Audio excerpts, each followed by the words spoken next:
trouxe uma palavra para compartilhar com vocês. Eu espero que eu seja a boca de Deus na sua vida, de alguma forma. Queria que você abrisse comigo no primeiro livro dos Reis, aliás, segundo livro dos Reis, capítulo 22. Segundo Reis 22. Enquanto você abre, agradecer aos irmãos por me acolherem, mesmo com esse rosto de boneco Playmobil. Agradecer o meu paizão, pastor Marcelo, por sempre me apoiar e me impulsionar em tudo. Agradecer a pastora Cleide, ficou feliz de ver a pastora Cleide aqui hoje. Pastora, chega dezembro e não chega o nosso encontro, né? Então, encontro com Deus, eu participo desde 99. Meu primeiro encontro foi em 1999. Desde lá eu já servi em uns 40 encontros, perdi a conta. Eu contei até o 33, depois perdi a conta. E eu tenho certeza de que sua vida vai ser transformada, né? Libertação, cura interior. Se você sente que você precisa destravar em coisas assim que, apesar de já caminhar com Cristo há anos, você ainda precisa descobrir o que é que está faltando para voar nos propósitos de Deus na sua vida. O encontro é para você. Eu sei que vai ser um divisor de águas na sua vida. Segundo livro dos Reis, capítulo 22, eu vou ler até o versículo 11, tá bom, irmãos? Então vai ser o único texto que nós vamos ler nessa manhã. Josias tinha 8 anos de idade quando começou a reinar, e reinou 31 anos em Jerusalém. O nome de sua mãe era Gedida, filha de Adaías, e ela era de Boscate.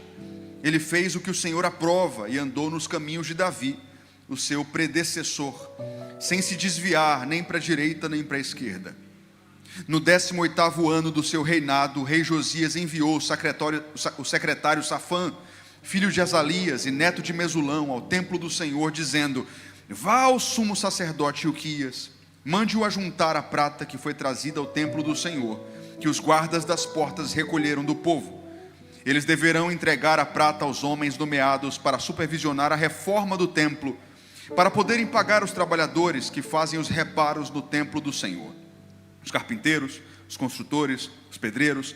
Além disso, comprarão madeira, pedras lavradas para os reparos no templo.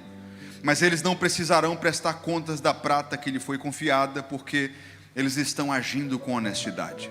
Então o sumo sacerdote Ilquias disse ao secretário Safã: encontrei o livro da lei do Senhor no templo de Deus. Ele entregou a Safã, que o leu. O secretário Safã voltou ao rei, lhe informou, dizendo: os teus servos encontraram, além da prata que o Senhor havia dito, encontraram também o livro do Senhor, dos supervisores do templo. O sacerdote Safã acrescentou: o sacerdote Ilquias me entregou este livro. E Safã então leu para o rei. E assim que o rei ouviu as palavras do livro da lei, rasgou as suas vestes. Apenas até aqui. Eu não sei quantos já conheciam essa história. Levanta a mão só para eu ver quem já conhecia essa história aqui. Muito interessante. E antes de falar sobre essa história, queria que nós fizéssemos uma última oração aqui, pedindo ao Espírito Santo auxílio para compreender essa palavra. Espírito Santo de Deus, nós estamos à tua disposição. Nós queremos ouvir tua voz. Nós queremos ser confrontados, exortados, consolados. Fala conosco, Senhor. Nós queremos que o Senhor faça aquilo que o Senhor tem que fazer. Nós não estamos com medo, nós confiamos em Ti. Muda as coisas de lugar, nos exorta, nos limpa, nos purifica nessa manhã. E que nós sejamos achados no centro da Tua vontade. É o que nós pedimos, em nome de Jesus. Posso ouvir um amém da igreja? Irmãos, esse rei Josias, veja que ele começou a reinar com 8 anos de idade. E eu queria começar essa palavra mostrando um pouco de como esse cara chegou aqui. Porque se você pega o histórico familiar do rei Josias, ele tinha absolutamente tudo para dar errado. Eu não sei se alguém aqui se identifica, mas às vezes você olha uma pessoa que veio de uma estrutura familiar completamente desestruturada, completamente fora do lugar, completamente quebrada. E às vezes a gente pensa que essa pessoa vai dar errado, vai dar em algo que não preste, mas a graça do Senhor existe para trazer redenção, onde a gente não consegue explicar. Porque eu não consigo pensar em um cenário pior do que um pai e uma mãe quebrados para alguém não dar certo na vida. Nós estamos falando de pilares psíquicos cognitivos, espirituais, que norteiam os primeiros anos de vida. Então, quando eu falo de Josias, eu estou falando exatamente disso. Tataravô de Josias foi um cara chamado Acás. Foi um rei perverso, cheio de demônio, um homem com um coração que não tinha um pingo de temor ao Senhor. Foi Acás, o primeiro rei de Judá, que sacrificou um filho a demônios, matou um filho num ritual de magia negra, mesmo sendo um dos reis de Judá. Esse era o tataravô de Josias. Aí a gente vem para o bisavô. Bisavô de Josias foi um cara bom, foi um cara que quebrou esse ciclo maldito também. O nome dele é Ezequias. Você já ouviu falar de Ezequias? Foi o cara que ganhou mais 15 anos de vida. Quantos lembram? Põe tua casa em ordem, Ezequias, porque não serás curado, você certamente morrerá. E depois a gente vê o Senhor voltando atrás em um decreto, por causa do coração de Ezequias. Foi Ezequias, aquele homem que, quando Senaqueribe, o rei dos assírios, cercou Jerusalém com mais de 200 mil soldados, arietes, cavaleiros. Os assírios eram o exército mais tecnológico da época, com carros de combate. Ezequias faz uma oração e Deus envia um anjo que sozinho destrói mais de 200 mil homens. Ezequias é esse cara que viveu experiências com Deus fantásticas e quebrou um ciclo maldito, porque tinha um pai perverso, mas cometeu uma falha grave. Ele falhou como pai, ele não esteve presente em casa. Apesar de viver experiências com Deus, ele não conseguiu transmitir para a geração seguinte os princípios da palavra de Deus. E o que é que aconteceu? Nasce o avô de Josias, Manassés. E ao invés de imitar o seu pai Ezequias, imitou o seu avô Acás. Matou um filho num ritual de magia negra, consagrou o templo do Senhor a demônios, fez tudo errado novamente. Tem um filho, que é o pai de Josias, Amon. E Amon também repetiu o ciclo maldito do seu bisavô, serviu a demônios e foi um rei perverso. Então nasce Josias, com 8 anos de idade, se depara com Judá completamente fora do lugar, ídolos, Azeras, Astarote no templo do Senhor, povo completamente perdido. E agora você tem um menino de 8 anos de idade, que tem que liderar um povo, vindo de uma estrutura familiar completamente desajustada. Concorda comigo? Tudo para dar errado, tudo para dar errado. Mas Josias tomou uma decisão.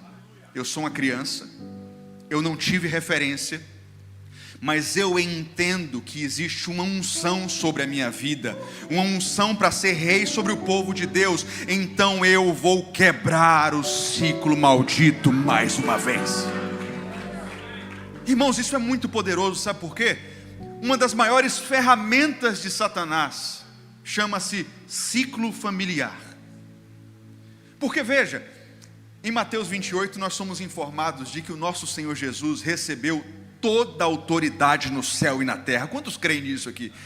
Isso significa que Satanás não tem autoridade real, ele não tem poder de verdade, ele usa o engano. 2 Coríntios 4 diz que ele cega as pessoas. O trabalho de Satanás é cegar, porque ele não tem poder de verdade, ele é um ilusionista. Então ele usa argumentos, sofismas, ideias, para que você ache que ele tem poder, para que ele tenha legalidade através do engano. Uma das maiores armas de Satanás nos últimos dias, antes da volta de Cristo, é o engano, falsos ensinos, espíritos enganadores. Paulo disse a Timóteo: agirão em tempos penosos antes de Jesus voltar. E o que é que acontece quando ele consegue enganar uma família? Ele tem um ambiente onde a formação de crianças vai acontecer, que já crescerão num ambiente enganoso. É por isso que ele faz de tudo para não soltar uma família. Eu não sei quantos vieram aqui de um histórico familiar deturpado, completamente louco, mas é impressionante como Satanás usa todas as artimanhas, todas as suas garras nojentas, para não deixar uma família ser liberta, Porque enquanto ele mantém uma família presa, aprisionada a espíritos de vícios, de adultério, de feitiçaria, ou seja lá o que for, ele garante uma grande possibilidade de que essa maldição seja geracional. O filho vai ver, o filho vai aprender com os pais, o filho vai olhar para a referência dos pais e provavelmente vai imitar. Mas existe algo poderoso que acontece quando Deus olha para uma pessoa e diz: eu vou te ajudar a quebrar o ciclo. Porque Satanás fica doido, ele faz de tudo para que você não perceba o poder disso. Veja, os psicanalistas dizem, e é verdade, que a referência paterna é extremamente importante. Ninguém tem dúvida disso.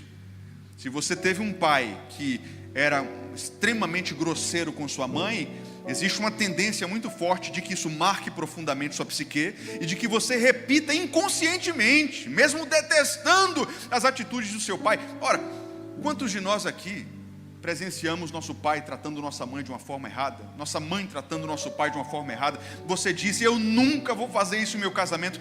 Às vezes você se pega reproduzindo o que você mais detestou. Por quê? Porque de fato existe um poder na influência geracional que é inegável.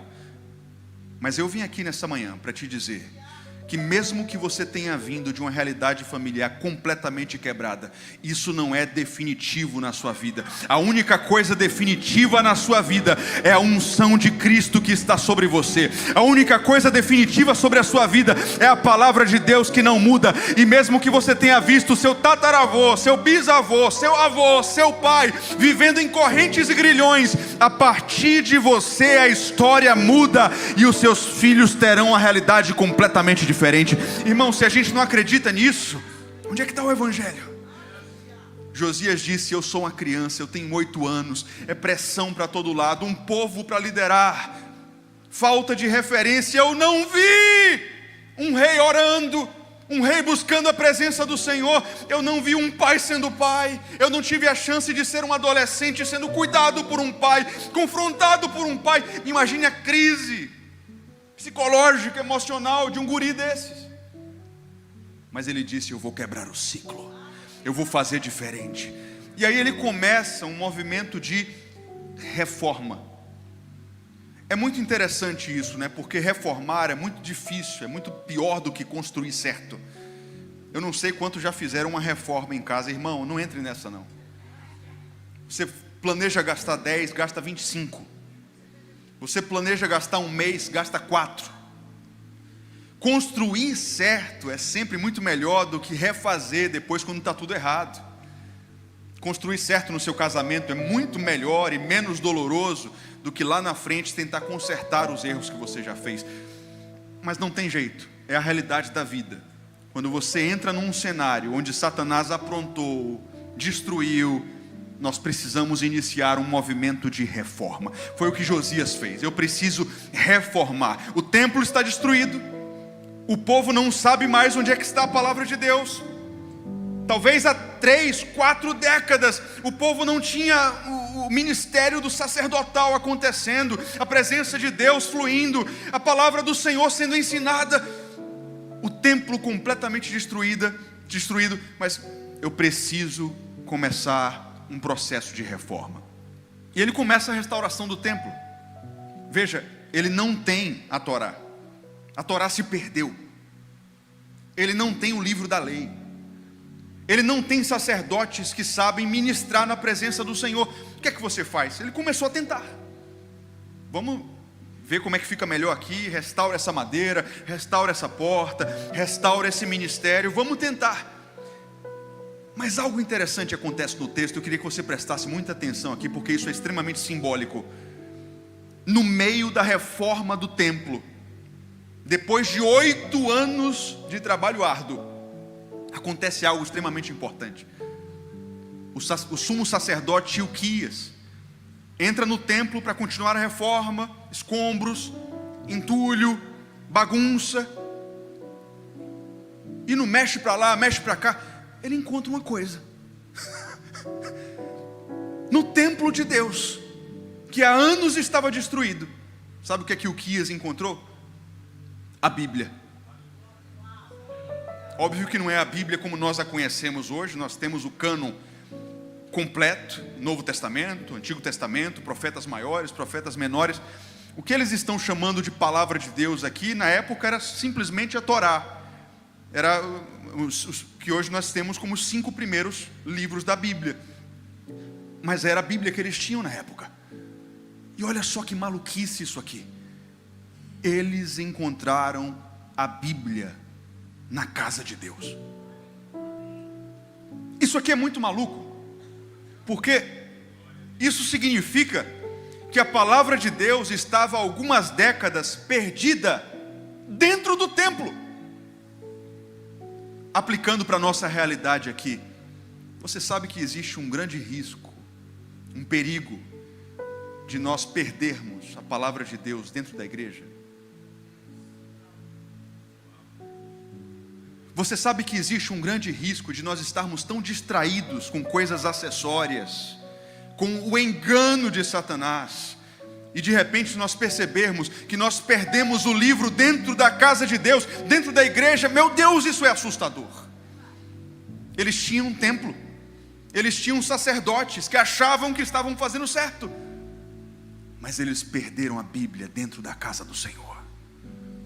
Igreja, eu preciso falar isso aqui para vocês, irmãos. Eu mesmo já observei isso em minha vida em alguns momentos.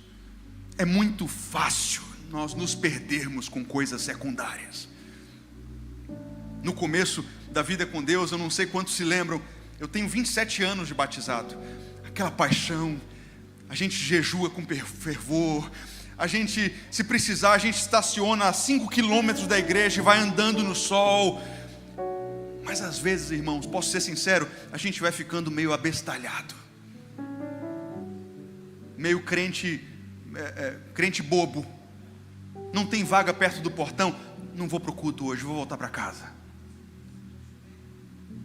Está muito frio hoje, está muito calor, vou assistir online. E o pior, muitas vezes, na nossa rotina, a gente acha que está muito ocupado fazendo a obra de Deus, mas nos perdemos em coisas que Deus não nos chamou para fazer. A igreja tem muitas ferramentas que são uma bênção em nossas vidas. Ora, há 15 anos atrás, há 20 anos atrás, lá em Salvador, a nossa igreja não tinha telão de LED, não tinha luzes cênicas, a gente não tinha uma bateria como essa, a gente não tinha um auditório confortável como esse.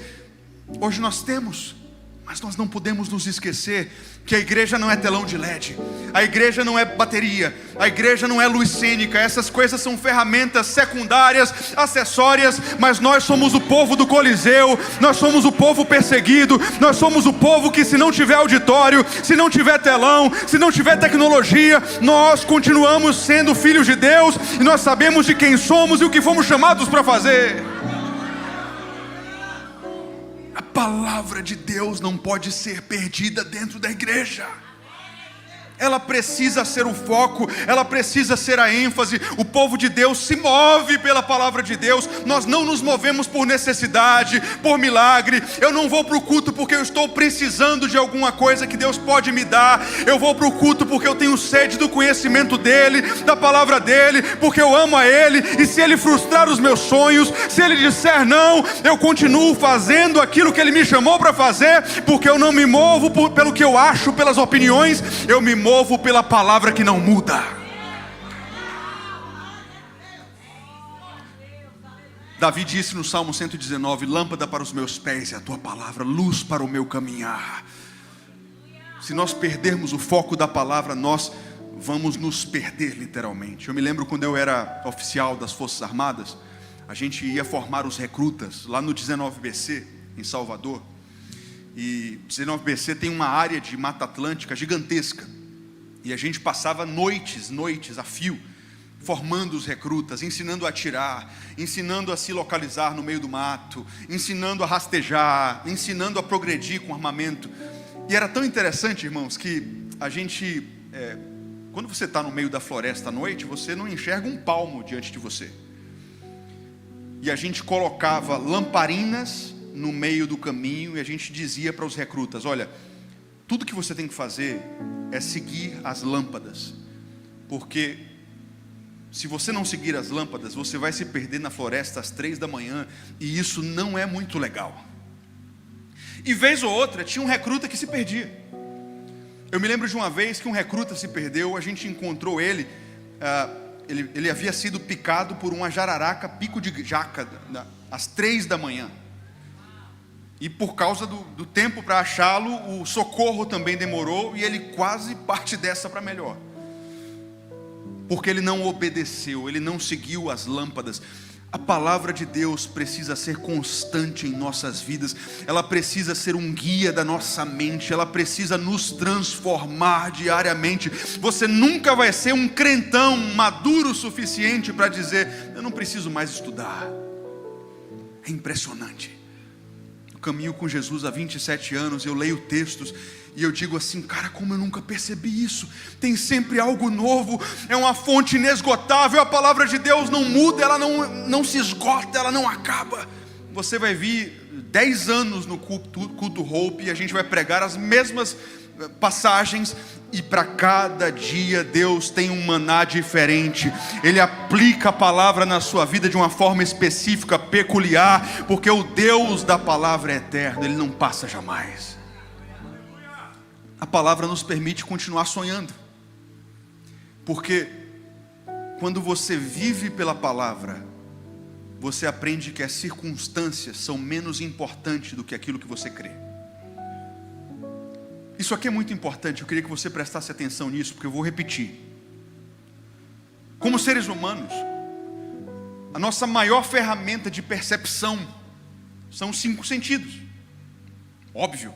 O que eu toco, o que eu vejo, o que eu sinto. Não adianta você me dizer que você está cheiroso se eu chego perto de você e eu sinto um cheiro de alguém que saiu de um treino de jiu-jitsu. Não adianta você dizer que está tudo bem com o seu corpo se eu olho para você e eu vejo uma ferida. Eu vejo a sua perna inchada. Eu vejo você mancando. Meus olhos estão vendo algo diferente do que você está dizendo. Então, é natural que o homem carnal, ele coloque acima de todas as coisas o que ele percebe pelos sentidos. Mas eu vou te dizer uma coisa muito forte agora. No momento em que você se torna um homem, uma mulher espiritual, existe algo que é mais importante para a sua percepção do que os seus 5 sentidos. E o nome disso é palavra de Deus. O que eu estou te dizendo é que mesmo que você olhe e veja o seu filho nas drogas, você veja com os seus sentidos que ele está nas drogas. Se a palavra de Deus te disse que ele vai ser liberto, ele está liberto, e isso conta mais do que os seus olhos veem. Eu estou enfermo, o meu corpo me diz que eu estou enfermo, os meus olhos me dizem que existe um vírus, uma bactéria, uma doença em mim. Mas a palavra de Deus me diz que há 2000 anos atrás o meu Senhor foi ferido para que eu fosse curado. E essa verdade é superior à percepção tátil, visual, olfativa que eu tenho. Irmãos, isso é muito maluco. O homem carnal que ouve a gente pregando isso vai dizer: esses caras estão bêbados, esses caras fumaram alguma coisa terça de manhã. Esses crentes fumaram orégano, não é possível, terça de manhã eles estão falando maluquice. Se eu estou vendo a realidade, como eu posso crer que a realidade é diferente do que eu estou vendo? Eu não consigo te explicar. Eu só consigo orar para que enquanto eu prego essa palavra, o Espírito Santo te dê um presente chamado fé, e você passe a viver pela fé. O meu justo viverá pela fé. Isso que faz de nós discípulos de Jesus. Nós não vivemos por vista, nós não vivemos por necessidade, nós não vivemos pelo que nós estamos vendo com os nossos olhos carnais. Nós vivemos pelo que a palavra de Deus diz ao nosso respeito. Eu sou o que a Bíblia diz que eu sou. Eu tenho o que a Bíblia diz que eu tenho. Eu posso fazer o que a Bíblia diz que eu posso fazer. E nada, nem a minha percepção, nem anjos ou demônios, nem o mundo inteiro consegue mudar o que a palavra de Deus diz.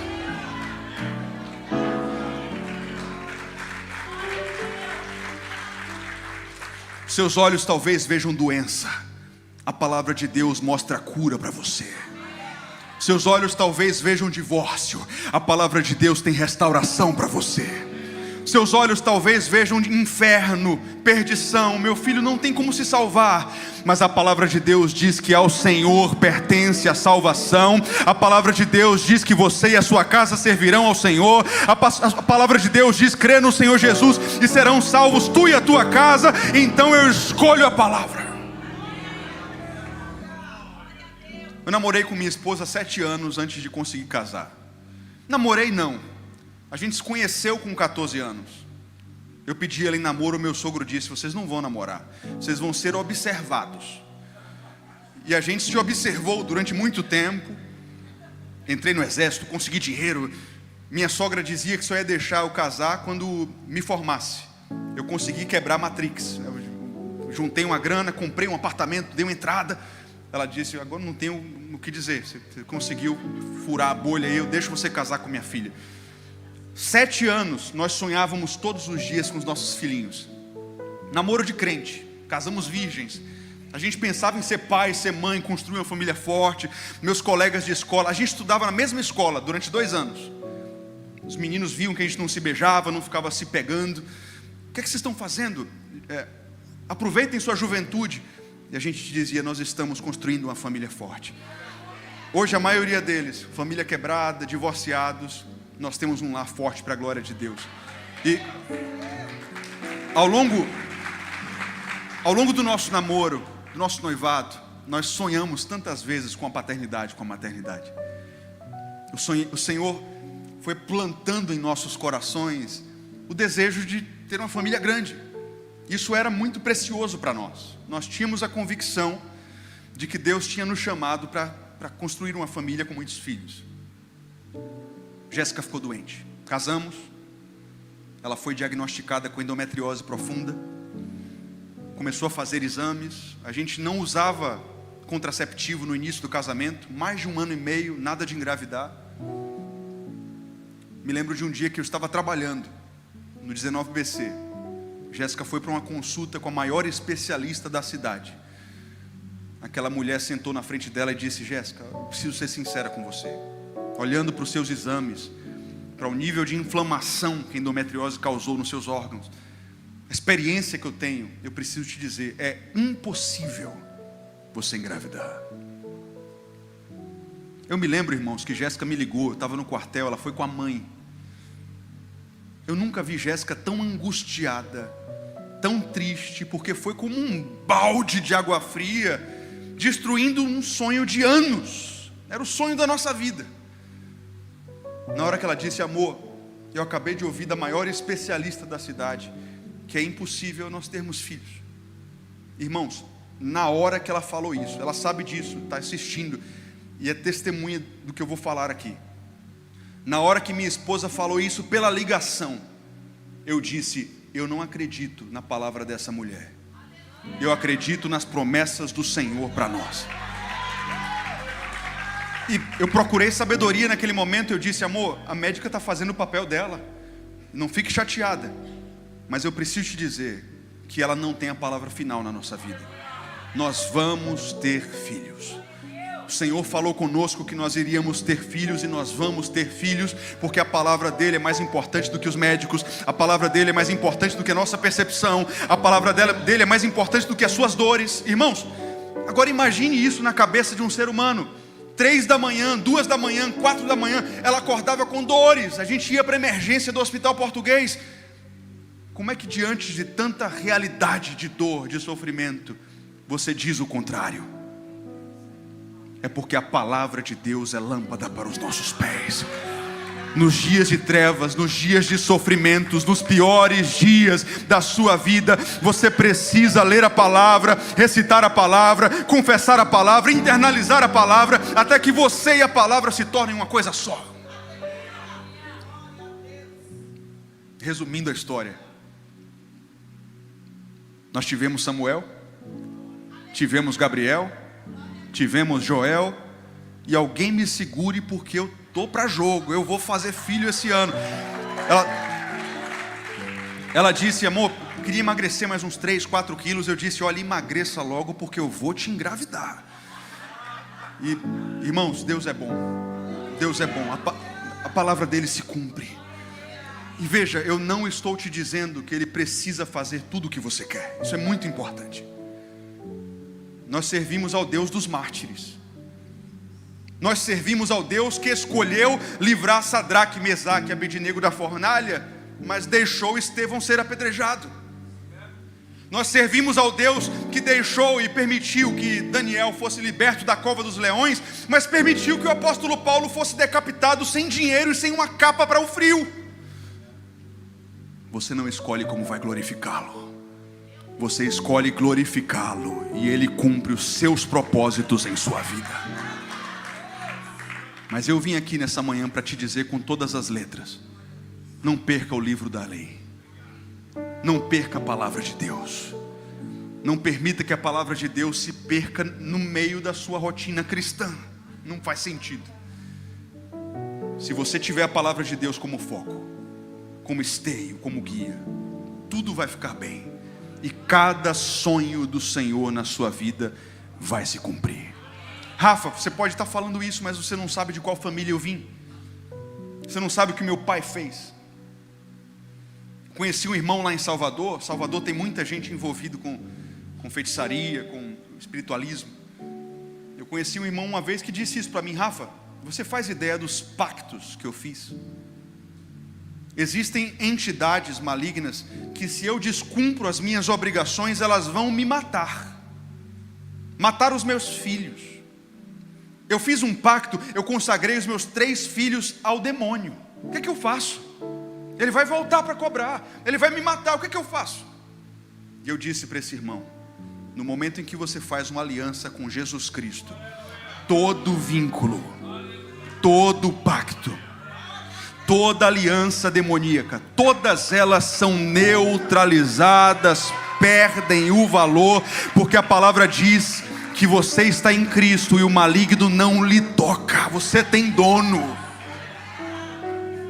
É interessante porque no nosso imaginário, por causa da filosofia greco-romana, o dualismo platônico, a gente costuma imaginar como se Deus fosse o bonzinho, Satanás fosse o malzinho, e eles estão no octógono lutando com forças parecidas. Existe algo na cabeça de alguns cristãos que faz com que eles percebam, entendam a luta de Deus contra o demônio como 2 rivais com forças opostas. Eu vou te dizer um negócio que vai te chocar. Satanás não faz nada sem a permissão de Deus. Satanás, com um brilho da luz de Deus, ele bate em retirada. Diante da presença de Jesus, Satanás se ajoelha. Não existe rivalidade entre a luz e as trevas. Um pouquinho de luz faz as trevas correrem. A Bíblia diz que Deus exaltou Jesus Cristo, o nome dele, de uma maneira em que ele está completamente acima de todo principado, toda potestade no céu, na terra e debaixo da terra. Isso significa que o Jesus a quem você serve é maior do que qualquer força espiritual. Qualquer força espiritual. Irmãos, eu sinto em meu coração que existem pessoas aqui nessa manhã que têm percebido forças poderosas, artimanhas, estratégias que têm prendido sua família, seus filhos. Talvez pessoas que à noite têm percebido ataques espirituais, insônia, pavor noturno, pesadelos. Talvez você perceba que existem coisas que acompanham a sua família. Isso é inegável, não é teoria da conspiração. Talvez não seja necessariamente algo espiritual, mas você acha impressionante como uma doença específica, um vício específico está na sua família há gerações. Irmãos, eu creio na palavra de Deus, e eu creio que ela é poderosa nessa manhã para quebrar todo ciclo maldito. Josias foi filho, neto, tataraneto de feiticeiros envolvidos com magia negra. Mas ele fez o que o Senhor aprova, e Deus mudou a história de um povo por causa da decisão de um menino de 8 anos. eu creio que Ele vai mudar a história da sua família por causa de uma decisão. Uma decisão vai mudar tudo na história dos seus filhos, dos seus netos, dos seus bisnetos. Alguém crê nessa manhã? Posso orar por você? Você pode ficar de pé para eu orar por você? Queria que nesse momento você começasse a guerrear. Levante sua voz, comece a interceder, comece a orar, apresente ao Senhor sua causa impossível, aquilo que tem te incomodado. Se você quiser ficar no seu lugar, fique. Se você quiser caminhar, caminhe. Se você quiser se ajoelhar, se ajoelhe. Se você quiser, por algum motivo, fazer algo diferente, eu quero te deixar muito à vontade nesse momento para fluir no Espírito, porque eu creio que essa é uma manhã onde ciclos malditos serão quebrados e em nossa vida o Senhor será glorificado. Senhor, nós confessamos que Tu és o Deus em nossas vidas. Nós confessamos que o Senhor é o Deus da nossa família. Nós pedimos, vem e toma o Teu lugar nessa manhã, porque nós não aceitamos que os planos de Satanás sejam guia da nossa vida. Pelo contrário, nós profetizamos, confessamos, declaramos que os sonhos de Deus se cumprirão em nós e através de nós. Cada ministério que Deus tem para nós, cada experiência que Deus tem para nós, cada cura, cada libertação, cada milagre, cada sinal, nós tomamos posse daquilo que Cristo conquistou para nós na cruz do Calvário. É nosso pela fé. Em Cristo nós temos o sim e o amém para todas as promessas de Deus.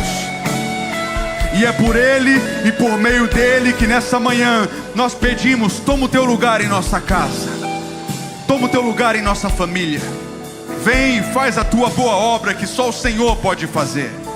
É a nossa oração, em nome do Senhor Jesus. Quebra o ciclo, ciclos de morte, ciclos de doença, ciclos de divórcio, ciclos de vício, ciclos de feitiçaria. Vem quebrar de uma vez por todas. Nós confessamos que a obra de Cristo Jesus é total, é suficiente, está consumado. Cura, libertação e salvação estão à nossa disposição nessa manhã. Nós acessamos, nós tomamos posse, porque Ele inaugurou o novo e vivo caminho que nós não poderíamos inaugurar. E em nome de Jesus, nós dizemos que a nossa família tem um rei, os nossos sonhos têm um rei, os nossos projetos têm um rei, o nosso corpo físico tem um rei e a nossa mente tem um rei, e o nome dele é Jesus Cristo de Nazaré. Não há outro. Esse é o nome que será exaltado em nossas vidas, em nosso corpo, em nosso fazer, em nosso trabalhar e em cada dia da nossa família. É a nossa oração em nome de Jesus. Quantos podem dizer amém? Que Deus te abençoe, quebre o ciclo. Deus está com você. Obrigado, irmãos. Glória a Deus, que tempo maravilhoso nós vivemos. Como é importante ter você aqui conosco. Quero deixar aqui com você a oportunidade para deixar seu testemunho, seu pedido de oração nos comentários. A sua palavra é muito importante para nós. E aqui sempre vamos vivendo em adoração, em palavra, em comunhão, não com você assistindo o culto, mas você também sendo parte do culto ao nosso poderoso Senhor Jesus. Que Ele te abençoe e até o nosso próximo encontro.